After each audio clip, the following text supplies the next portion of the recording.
Oke, selamat sore teman-teman. Sekarang aku mau ngelanjutin ngebacain buku Notes Left Behind 135 hari terakhir bersama Elena, gadis cilik penderita kanker otak. Kita lanjutkan di hari yang ke-101, 10 Maret. Aku tidak akan melihat sebuah hotdog seperti dulu lagi. Setelah seminggu penuh membaca paket 150 halaman tentang segala makanan dan makanan pengganti yang membantu penderita kanker otak. Aku melihat hotdog dan merasa sangat ingin muntah. Menjijikkan sekali membaca segala hal yang kita makan yang mungkin ikut memicu kanker. Seperti makanan siang cepat saji, gula pengganti, dan sayuran vegis. Oke, nyaris semua orang pernah mendengar peringatan-peringatan dalam berita setiap malam tentang makanan-makanan seperti ini dan itu. Namun, hanya setelah kau berjuang demi nyawa putrimu dengan hanya sebuah panci dan spatula sebagai senjatanya, barulah kau benar-benar takut dan memperhatikan apa saja yang kau masukkan ke dalam mulutmu. Makan sekarang tidak lagi untuk rasanya, tetapi demi gizinya. Hari ini kami pergi makan malam dan aku tidak dapat melahap makanannya karena yang ada dalam kepalaku adalah segala bahan pengawet yang menjijikkan dan hormon yang terkandung dalam daging itu. Itu mengingatkanku ketika aku sedang asyik-asyiknya berdiet. Aku dapat mengatakan padamu kandungan kalori dari setiap makanan yang kumakan. Setiap hari aku menghitung makananku dengan sangat cermat. Sekarang satu-satunya perbedaan adalah aku tidak menghitung kalori lagi, namun gizinya. Setiap malam aku menggunakan setidaknya 1 jam untuk membaca tentang kiat gizi bagi Elena. Segala makanan alami baik,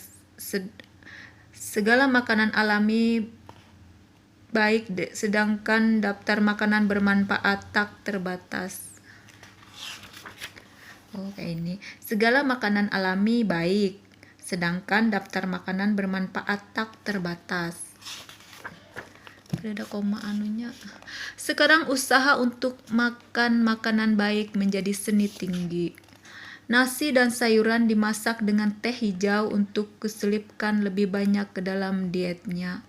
Aku menjadi ahli dalam memotong jamur shiitake menjadi serpihan semilimeter untuk disembunyikan ke dalam makan malamnya. Seluruh jamur yang disembunyikan benar-benar sulit karena Gracie alergi terhadap berbagai jenis jamur. Aku kemudian memasak 2 masakan sehingga Gracie tidak gatal-gatal. Suatu hari Elena mengetahuinya ketika aku dengan cepat menyambar piring dari depan Gracie ketika ia duduk di kursi makan Elena ketika makan malam. Aku bahkan mengusir gadis-gadisku dari dapur ketika aku membuat smoothie pagi hari. Kukira mereka bahkan tidak akan pernah berniat meminumnya jika tahu apa yang kusembunyikan di dalam minuman itu. Sebenarnya mereka sangat menyukai smoothies ini.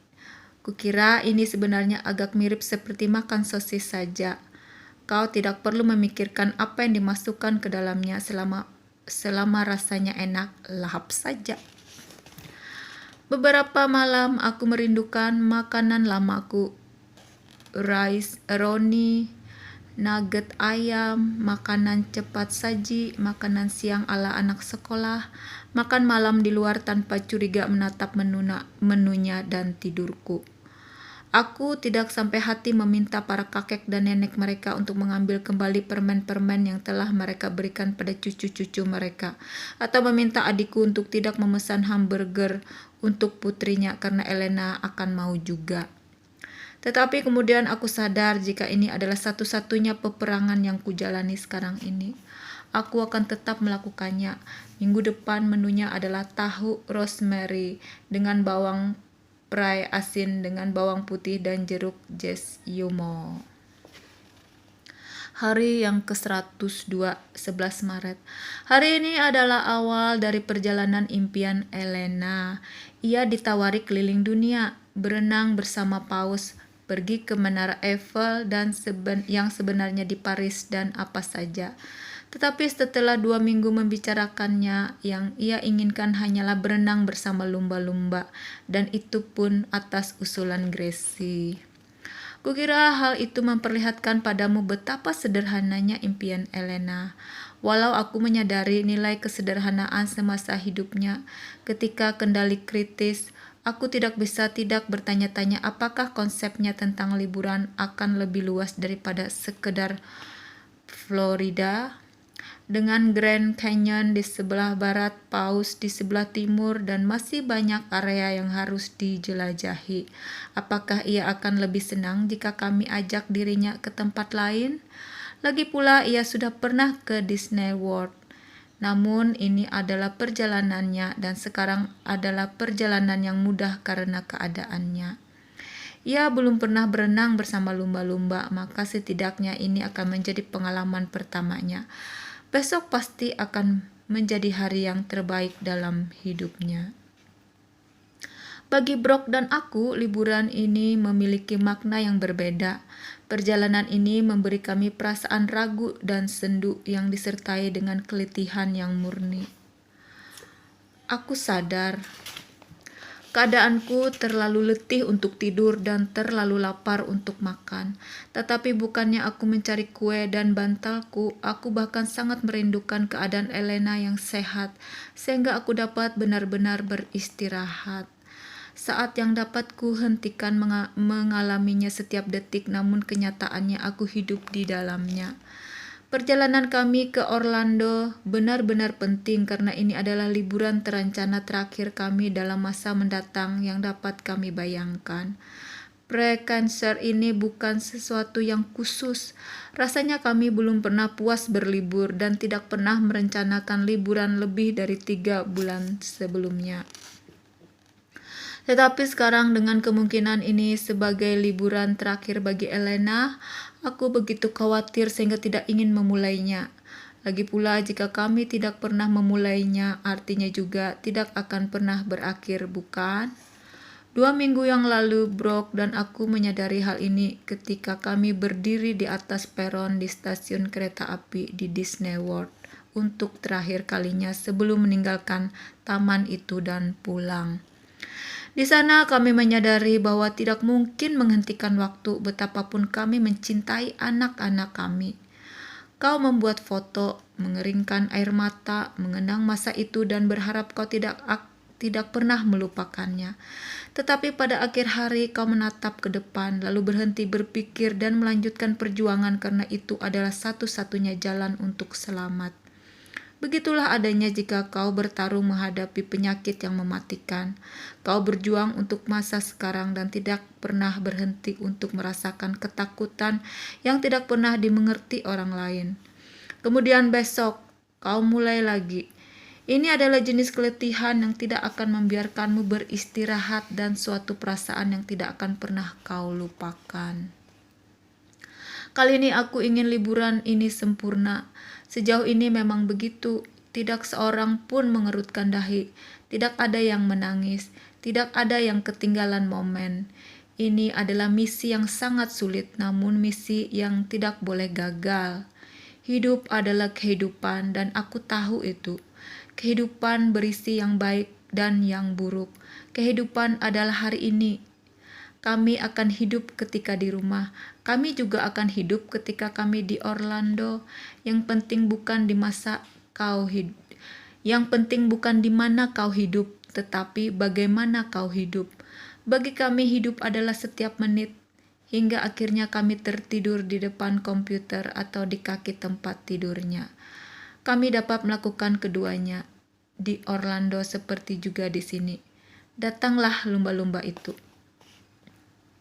Hari ke-103, 12 Maret. Kulit lumba-lumba seperti gelang karet raksasa. Setidaknya begitulah yang dikatakan Elena setelah berenang bersama mereka. Walau ia berkeras mengatakan bahwa kemarin ketika kami duduk berdua menanti Dad dan Gracie adalah hari yang paling indah dari seluruh hidupnya. Namun yang ini adalah hari impiannya. Aku harus mengakuinya, hari ini juga merupakan hari terbaikku. Tidak ada rasa yang melebihi rasaku ketika mendekap putriku sambil mengalami salah satu dari petualangan yang paling mengagumkan bagi kami berdua.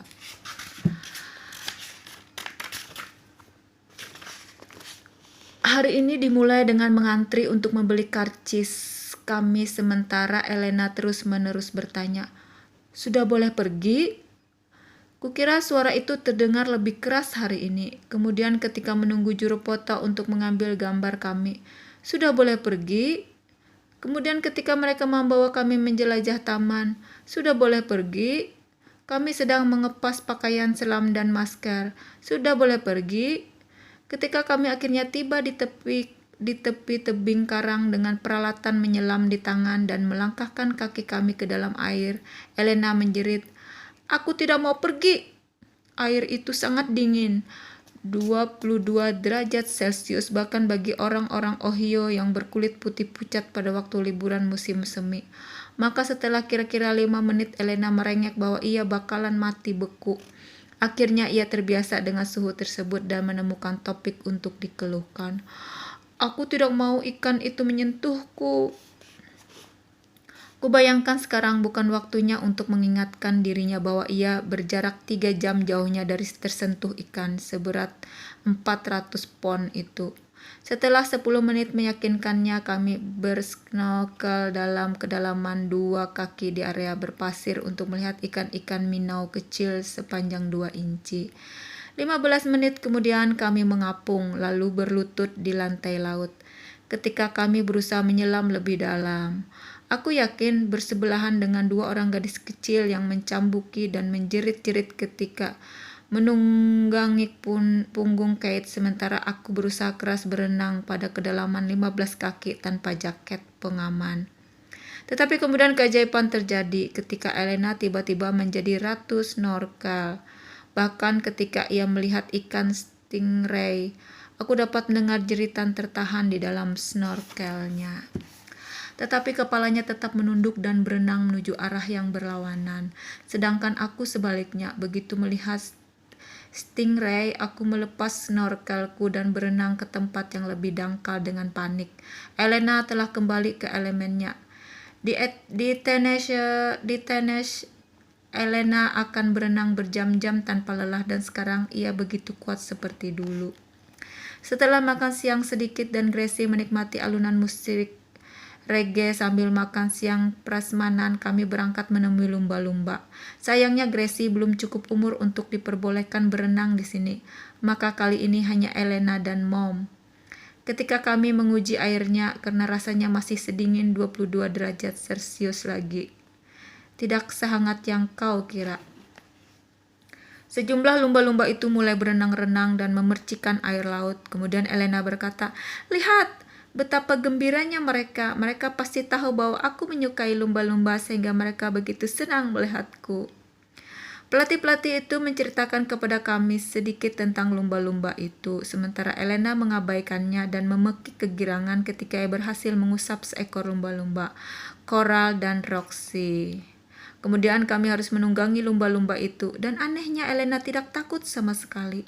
Coral memilih Elena dan berenang panjang bersamanya dan berzigzag di air, bukan langsung menuju pelatihnya, sehingga perjalanan mereka menjadi semakin panjang.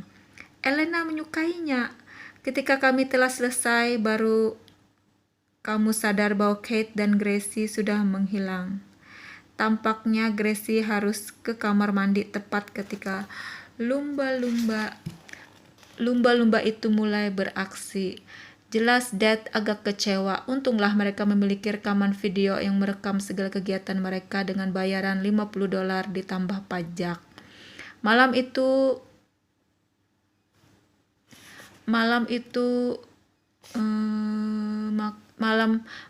makan malam es krim kami menceritakan kembali pengalaman seumur hidup kami, kemudian kembali ke hotel untuk menikmati rekaman video berenang seharga $50. Kemudian aku menidurkan Elena dan ia berbisik padaku, "Ini adalah impianku." Ungkapan itu cukup bagiku. Aku mau memperlihatkan foto-foto. Cat Elena berenang. Ini. Elena berenang ini. Elena berenang dengan manta rays. Kemudian ini mengabulkan salah satu harapannya. Elena cantik. Elena selalu membaca, tidak peduli sedang berada di mana. Bunga untuk Mom Elena dan Mommy.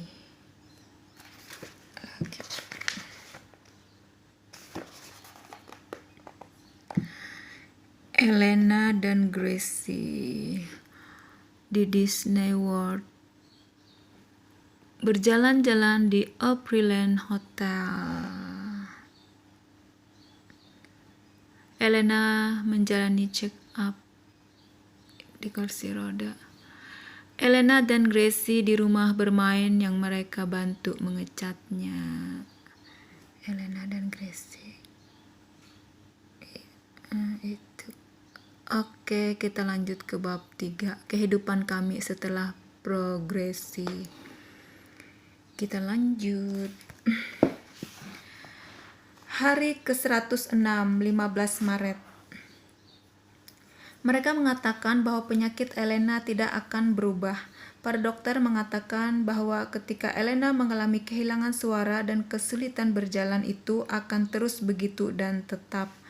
Hari ini aku harus bertanya. Setelah melewatkan hari hebat kemarin di Disney, Elena terbangun pagi ini dengan suara berbisik dan masalah pada kakinya. Mula-mula kami mengira ia hanya mencari perhatian, maka kami mengabaikan isyarat-isyarat tangannya yang meminta sari buah lagi. Kami bahkan memaksanya untuk berbicara. Ia mencobanya, tetapi kami bisa melihatnya bahwa ia mengalami kesulitan. Hari ini juga adalah 3 hari setelah ia mendapatkan dosis steroid terakhirnya. Brock mengatakan bahwa aku salah jika berharap Elena akan dapat sembuh sepenuhnya. Kehilangan suaranya dan kelumpuhan ringan seharusnya adalah hal terkecil yang harus kami khawatirkan pada jenis kanker yang diidap Elena. Bagian terburuknya adalah bahwa aku tahu Brock benar. Namun, tidak ada yang lebih sulit daripada melihat anakmu menjadi korban dari sesuatu yang tidak dapat dikendalikan olehmu dan dirinya. Sebagai seorang ayah, kau sama sekali tidak menginginkan anakmu tidak sehat. Lagi pula, bukankah seharusnya mereka memang memiliki kesehatan yang sempurna dan kesempatan seumur hidupnya? Sekarang kedua hadiah itu dirampas dari Elena. Kami tetap berpikiran positif dan memusatkan perhatian kami pada masa sekarang, tetapi Elena tahu lebih banyak. Setiap pagi ia bangun dengan senyuman, namun kemudian hanya tenggelam lagi menjadi keputusasaan ketika ia turun dari tempat tidur dan ingat bahwa kakinya tidak lagi sesehat dulu. Itu adalah bukti yang paling jelas bagi kami ketika kami tidur satu kamar bersama-sama pada waktu liburan.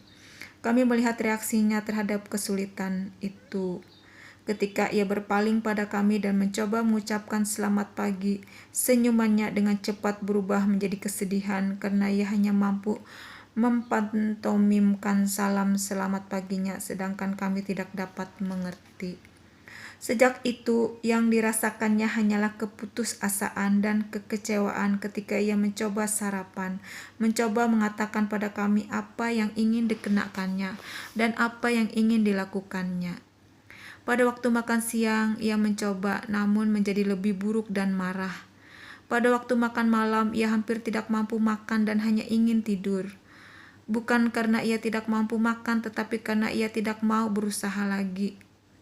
Malam ini adalah salah satu dari malam-malam itu. Kami berusaha membuatnya tetap bangun selepas pukul 7 malam dan mengisi perutnya. Ia makan sebutir telur dan setengah sosis hari ini. Setiap usahanya hanya akan menghasilkan air matanya. Ini jelas bukan perjuangan kami yang terberat dan baik Brock dan aku tahu bahwa kami baru berada pada titik awal. Tetapi bagaimana kau mengatakan kepada seorang anak berusia 6 tahun untuk terus berjuang padahal ia sudah ingin berhenti? Kami membiarkannya memilih pakaiannya, kegiatannya, dan makanannya untuk membangkitkan rasa percaya dirinya. Namun semuanya hanya berakhir dengan air matanya. Malam ini kami tidak peduli lagi dengan makanan organik selain menginginkannya kembali memiliki kemauan dan memakan apa saja yang dikehendakinya. Makanan cepat saji pun boleh. Ia menolak dan memilih untuk sarapan di restoran Denny. Tetapi bahkan ketika kami di sana pun kami masih harus memaksanya untuk melahap lebih dari 3 suapan telurnya. Hari ini bukan hari yang baik. Semoga besok lebih baik. Dengan hujan yang turun membasahi kota, maka tampaknya rencana berkaya kami dengan manet hewan yang hidup di perairan Florida, bersirip dan berekor seperti sendok, pun harus ditunda. Hari ini pantai cukup menyenangkan, namun dengan angin kencang dan suhu 70 derajat Fahrenheit kira-kira 21 derajat Celcius, kami hanya mampu bertahan 30 menit di pasir pantai dan kembali ke kehangatan kamar hotel kami. Bukan karena apa yang telah kami rencanakan tidak sesuai dengan apa yang diinginkannya, namun karena keadaannya lah maka segalanya menjadi tidak menyenangkan. Maka kenyamanan, suasana santai, dan kendali diri adalah kunci untuk mendapatkan rasa percaya dirinya lagi. Hari ke-107, 16 Maret. Elena selalu bersifat membimbing sementara Gracie adalah penghibur. Ketika berhadapan dengan bayi, anak anjing, dan anak kucing, alis Elena akan naik karena gembira. Sedangkan Gracie, ia tidak pernah memperhatikan mereka. Ia tidak tertarik pada apapun yang lebih muda dari dirinya atau apapun yang berbulu halus. Setelah didiagnosis, Kate dan aku sangat memikirkan bagaimana reaksi Gracie tentang perkembangan keadaan Elena yang tak terelakkan itu. Gracie selalu lapar akan perhatian, sedangkan Elena senang sendirian menggambar atau membaca buku-bukunya. Tetapi takdir telah memaksa mereka berdua memasuki keadaan yang mereka tidak terbiasa dan tak nyaman. Setelah 3 bulan dengan lingkungan baru, Elena telah mengetahui bahwa ia harus tersenyum, bersembunyi di belakang Mom atau Dad, lalu akhirnya perhatian itu akan berpindah entah kemana. Sedangkan Gracie yang masih bergulat dengan norma barunya. Ketika kelemahan Elena pada sisi kanan tubuhnya mulai meningkat, Gracie bersikap menunjukkan kepribadiannya yang terbaik. Setelah sehari penuh Elena duduk di atas kursi rodanya dan didorong kemana-mana, diberi tempat duduk terdepan di roller coaster dan boleh makan gulali, walau Gracie telah memohon 20 kali dan selalu dijawab dengan tidak boleh. Gracie berjalan melewati taman dan bertanya pada Elena, apakah ia suka duduk di depan? Dan ia juga berterima kasih pada Elena karena boleh mencicipi gulalinya. Ketika kami kembali ke kamar hotel, lalu Kate dan aku mulai memberesi pakaian sementara gadis-gadis itu bersiap untuk makan malam. Kami mendengar percakapan antara ibu-ibu yang sangat membuka mata kami. Elena mengomel tentang sisiran rambutnya dan pergi makan malam. Gracie dengan sangat tenang dan suara terkendali bagaikan seorang negosiator ulung berkata pada Elena, "Jangan khawatir, Lena. Mom bisa mengikat rambutmu menjadi ekor kuda sehingga tidak akan kusut lagi. Kau mau itu?" Lalu ia melanjutkan, "Kau mau memilih restoran malam ini, Lena? Aku akan mengizinkanmu memilih restoran sehingga kau dapat makan apa saja yang kau mau. Apakah itu akan membuatmu senang, Lena?" Ia bahkan menawarkan diri untuk memegangi ember syamu baru ketika Elena berusaha keras masuk ke van untuk pergi makan malam. Pertengkaran itu sudah reda. Baiklah, pertengkaran terus-menerus itu dan sekarang kami memiliki 2 anak perempuan yang sangat dewasa.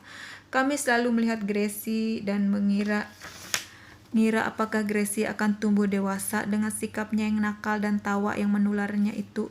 Tetapi rupanya ia telah tumbuh lebih cepat daripada yang dapat kami bayangkan. Ia telah mengambil alih peran sebagai kakak perempuan dalam keadaan Elena yang sekarang ini. Aku terkagum-kagum pada kedewasaan yang diperlihatkannya dalam perjalanan ini. Ia tahu perjalanan ini untuk Elena sehingga ia sama sekali tidak pernah mengeluhkan kami yang tidak menuruti apa yang dikehendakinya. Hanya malam ini dengan sopan Gracie meminta apakah kami bisa bermain perompak put-put di rumah. Sebagai pengganti perjalanan kami ke Golf Mini di Orlando ditunda karena keletihan Elena. Aku sebenarnya bersyukur karena perubahan yang menyenangkan itu dan berharap Gracie akan dapat memaklumi jika suatu ketika perhatian kami pada Elena akan meningkat. Namun aku juga mengkhawatirkan bagaimana Gracie yang dewasa ini akan menguasai keadaan yang akan berubah suatu ketika. Yakni pada beberapa sisi aku senang memiliki dua anak gadis yang sering bertengkar daripada jika mereka sangat bergantung satu sama lain. Dalam dunia baru, kedua gadis kami dipaksa untuk tumbuh melebihi usia mereka. Aku bangga memiliki mereka. Hari yang ke-109, 18 Maret. 4 bulan yang lalu, waktu gelitikan adalah satu-satunya ritual malam kami. Hal itu terjadi pada akhir hari ketika aku bercanda dengan mereka dan mengejar mereka di tangga hingga ke kamar tidur mereka lalu menyelimuti mereka. Gracie selalu menjadi si korban berpura-pura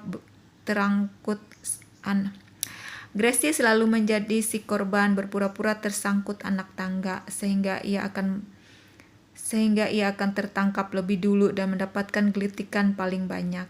Elena tidak pernah mau kalah dalam persaingan itu, maka ia berlari ke tempat tidur lebih dulu dan mengejek Gracie karena kalah. Kemudian pada akhir malam itu, setelah menutup pintu-pintu dan mematikan lampu, Elena akan memanggilku dan dengan tenang mengatakan bahwa Gracie telah mendapatkan gelitikan lebih banyak daripada dirinya. Ia pun berhak gelitikan sebanyak itu karena ia tiba di tempat tidur lebih dulu. Tentu saja aku selalu patuh. Malam ini ritual malam kami memerlukan lebih dari sekadar gelitikan dan ciuman. Pertama-tama kami membaca. Buku-buku Junie B masih menjadi kesukaannya.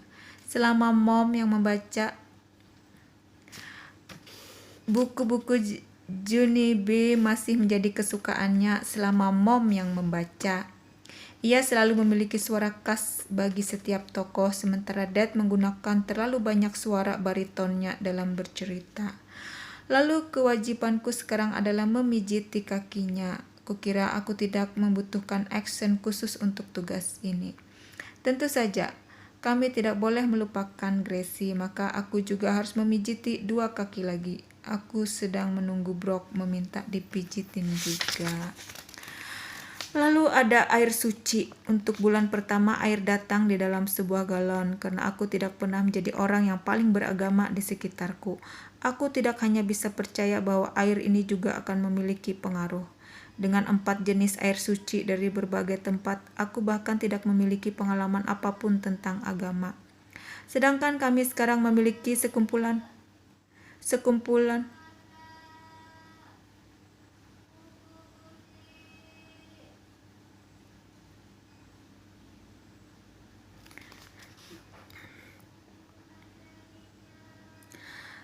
Karena aku tidak pernah menjadi orang yang paling beragama di sekitarku, aku tidak hanya bisa percaya bahwa air ini juga akan memiliki pengaruh.